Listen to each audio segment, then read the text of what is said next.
আজকের গল্প হাতির ঋণ। 15 বছরের ফটোগ্রাফার ক্যামেরা হাতে জঙ্গলে ঘুরে বেড়ায়।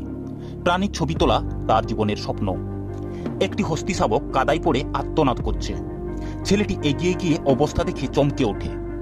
ছেলেটি আশপাশ লতা পাতা জোগাড় করে সে নিজেই দড়ি বানিয়ে উদ্ধারের প্রস্তুতি নেয়। ছেলেটি দলদলির পাশে গিয়ে শাবকের দিকে দড়ি ছোঁড়ে। হস্তি শাবক সেই দড়িতে আঁকড়ে ধরে উঠে আসে। শাবক উঠে আসার পর ছেলেটিকে আদর করে গা ঘষে। তাদের মধ্যে এক অসাধারণ বন্ধুত্ব গড়ে ওঠে। 15 বছর পর সেই ফটোগ্রাফার এখন 30 বছরের যুবক। বিবাহ সেরে নববধূকে নিয়ে জঙ্গলের পথ ধরে বাড়ি ফিরছে।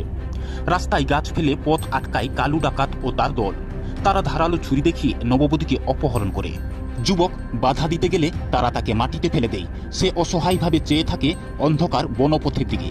এক ঝাঁক হাতি গর্জন করে এসে ঘিরে ফেলে ডাকাতদের। একটি হাতি সামনে এগিয়ে এসে কালুকে ছুঁড়ে তোলে। হাতিরা ডাকাতদের পালাতে দেয় না, বরং আটকে রাখে। এক সময় পুলিশ এসে ধরে নিয়ে যায়। হাতিরা নববধূকে ফিরিয়ে দেয়। যুবকের চোখে জল আসে। যুবক বুঝতে পারে এই সেই হস্তি শাবক। এক অদৃশ্য বন্ধন আজ নতুন করে গেঁথে গেল।